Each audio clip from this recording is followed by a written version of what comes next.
বিদেশ থেকে অনেক শিক্ষার্থী কিন্তু আমাদের দেশে ডাক্তারি পড়তে আসে, শ্রীলঙ্কা থেকে, ইভেন ভারত থেকে, নেপাল থেকে। এরাও কিন্তু এই অটোমেশন পদ্ধতির জন্য আর আসছে না। বেসরকারি মেডিকেল শিক্ষায় অশনি সংকেত অটোমেশন, ক্ষুব্ধ অভিভাবক শিক্ষার্থীরা। আপনি কি বলবেন?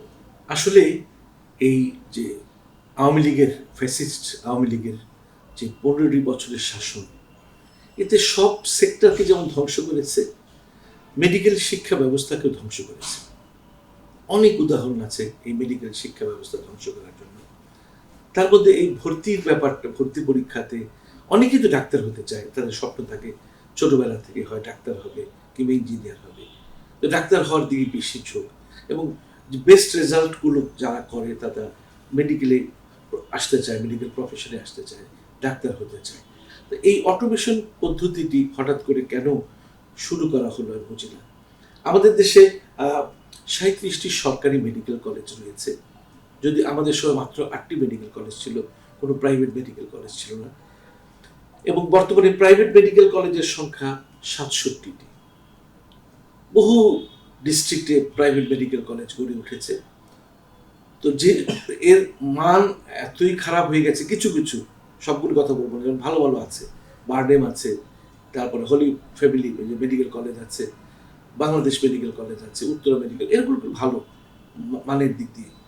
কিন্তু অনেক দেখেছি, নাম বলছি না, একটা বিল্ডিং এর উপর দাঁড়িয়ে রয়েছে, কোনো হাসপাতাল নেই, কোনো মানে লাশ কাটার ঘর নেই, কিছুই নেই, জাস্ট মেডিকেল কলেজ।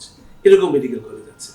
সিলেটে দেখেছি মেডিকেল কলেজ হয়েছে যে জাস্ট খালি একটা, নিচে একদিকে হোটেল, একদিকে মেডিকেল কলেজ। এভাবে কি একজন ডাক্তার হওয়া যায়? আমরা ডাক্তার হয়েছি শত শত রোগীর পেট টিপে, পালস দেখে, লাশ কেটে ডাক্তার হয়েছি। এরকম 67টি বেসরকারি মেডিকেল কলেজ রয়েছে। এখন একজন এই অটোমেশনের জন্য হচ্ছে কি পদ্ধতিতে, যে যে মানুষটি ঢাকায় আসতে যাচ্ছে, ঢাকা বা তার যে মানে সুবিধাজনক জেলাতে সে ভর্তি হতে চাচ্ছে, হয়তো কুমিল্লা থাকে, তাকে দেওয়া হলো একেবারে রংপুরে। এইভাবে তার জন্য পড়ালেখা খুব দুষ্কর। এমনি তো প্রাইভেট মেডিকেল কলেজে ভর্তি হতে অনেক টাকা লাগে, তারপরে অন্য ভিন্ন জেলাতে যদি তাকে পাঠানো হয়, তাহলে দেখা যায় যে তার জন্য আরো অতিরিক্ত খরচ একজন অভিভাবককে বিয়ার করতে হচ্ছে। যার এই অটোমেশন পদ্ধতির জন্য দেখা যাচ্ছে যে অনেক প্রাইভেট মেডিকেল কলেজের কোটা কিন্তু ফিল আপ হচ্ছে না, খালি রয়ে যাচ্ছে। এই খালি থাকাতে যেসব প্রাইভেট মেডিকেল কলেজ যারা দিয়েছে তারা উদ্বিগ্ন যে তাদের তো একটা একটা ইনভেস্টমেন্ট, এই ইনভেস্টমেন্টটা ফুলফিল হচ্ছে না। তারপরে শিক্ষকরাও যাচ্ছে না, যে অল্প কয়েকটা ছাত্রের জন্য কি পড়াতে যাব। এইভাবে এই অটোমেশন পদ্ধতিটা করে হঠাৎ করে এটাকে এই মেডিকেল শিক্ষার মান যেমন কমিয়েছে, ভর্তি যারা হবে তাদের ইচ্ছাও কমে যাচ্ছে। অনেকে দেখা যাচ্ছে অন্য ডিস্ট্রিক্টে চান্স পেয়ে তারা আর পড়ছে না, হয়তো মেডিকেল ঢাকা ইউনিভার্সিটিতে বা বড় পাবলিক ইউনিভার্সিটিতে ভর্তি হয়ে যাচ্ছে, ডাক্তারি পড়ার তাদের ইচ্ছা কমে যাচ্ছে। বিদেশ থেকে অনেক শিক্ষার্থী কিন্তু আমাদের দেশে ডাক্তারি পড়তে আসে, শ্রীলঙ্কা থেকে, ইভেন ভারত থেকে, নেপাল থেকে। এরাও কিন্তু এই অটোমেশন পদ্ধতির জন্য আর আসছে না, কারণ এমন দূরবর্তী স্থানে হয়তো তাদেরকে মেডিকেল কলেজে ওই চান্স দেওয়া হচ্ছে যে তাদের পক্ষে ওইসব জায়গায় যাওয়া সম্ভব না। ওরা এইভাবে আমরা বৈদেশিক মুদ্রার কিন্তু প্রচুর লস করছি।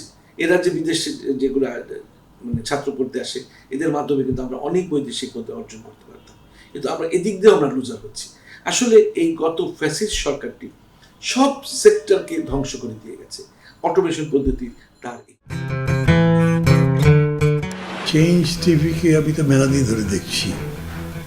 চেঞ্জ টিভি যতদূর সম্ভব বস্তুনিষ্ঠতার সাথে কাজ করছে, এবং এই জন্য চেঞ্জ টিভির ভিউ আরও অনেক বেড়েছে, অনেক। আমি নিজে যে অনেকগুলো সভা করে মানে এখানে ইন্টারভিউ করেছি, কোনো কোনো ক্ষেত্রে আমি দেখেছি মিলিয়নের মতো হয়েছে ভিউ, মানে অন্য কোনো জায়গায় এত হয় নাই। আমি মনে করি চেঞ্জ টিভি ভালো কাজ করছে, প্রচণ্ড চাপ আছে, তার মধ্যেও চেঞ্জ টিভি যদি তাদের এই নিষ্ঠতা রাখতে পারে তাহলে এটা আরও ভালো করবে। আমি তাদের সাফল্য কামনা করি। এই চেঞ্জ টিভি গণমুখী চরিত্রের মুক্তিযুদ্ধের ধারাবাহিকতায় তার ভূমিকা রাখবে, মুক্তিযুদ্ধের সপক্ষে তার ভূমিকা রাখবে এবং মুক্তিযুদ্ধের চেতনার আদর্শকে ধারণ করে লালন করে চেঞ্জ টিভি উত্তরোত্তর তার উন্নয়ন, তার সমৃদ্ধি আনবে। এটি হচ্ছে আমার বার্তা এবং আমার প্রত্যাশা। আগামী 1 জানুয়ারি জনপ্রিয় যে online television, online media change টিভির 5 বছর পূর্তি হবে।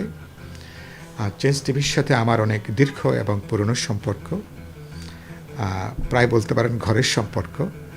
আমি এই 5 বছর পূর্তি উপলক্ষে আমি চেঞ্জ টিভিকে আমার ব্যক্তিগত পক্ষ থেকে, বিপ্লবী ওয়ার্কার্স পার্টির পক্ষ থেকে আমি আন্তরিক শুভেচ্ছা এবং আমি অভিনন্দন জানাই। আর আমাদের এখানে গণমাধ্যমকে বলা হয় ফোর্থ স্টেট। একসময় ধরুন বিচার ব্যবস্থার প্রতি মানুষের একটা শেষ ভরসার জায়গা ছিল। সেই বিচার ব্যবস্থা যখন এখন বিরোধী দলের দমনের একটা প্রতিষ্ঠানে পর্যবেসিত হয়েছে, এখন জনগণের পক্ষে, বিরোধী দলের জন্য, জনগণের শোষিত নিপীড়িত অংশের জন্য গণমাধ্যমই হচ্ছে এখনো পর্যন্ত শেষ ভরসা। আমাদের এখানে ঐতিহাসিকভাবে গণমাধ্যম বরাবরই জনগণের গণতান্ত্রিক আকাঙ্ক্ষার পক্ষে ছিল, তার প্রত্যাশা আকুতিকে সে ধারণ করেছে। আমি বিশ্বাস করি চেঞ্জ টিভি তার এই 5ম বছরে নতুন করে আবার গণমানুষের পক্ষে তার অঙ্গীকার ব্যক্ত করবে। গণমানুষের পরিবর্তনের যে আকাঙ্ক্ষা, অধিকার মুক্তির যে আকাঙ্ক্ষা, চেঞ্জ টিভি গণমানুষের এই আকাঙ্ক্ষাকে ধারণ করবে, সামনে এগিয়ে নেবে। আমি এই উপলক্ষে 5ম বছরের পূর্তি উপলক্ষে আমি আরেকবার আমার পক্ষ থেকে, পার্টির পক্ষ থেকে শুভেচ্ছা, অভিনন্দন এবং ভালোবাসা জানাই। আশা করি আগামী দিনগুলোতেও আপনারা আরও সক্রিয়, আরও বলিষ্ঠভাবে আপনারা আপনাদের পেশাদারিত্ব নিয়ে আপনারা ইতিমধ্যে যে ভালোবাসা অর্জন করেছেন সেটাকে সম্বল করে আপনারা সামনে এগিয়ে যাবেন। আমি চেঞ্জ টিভির জন্য আমার অপার ভালোবাসা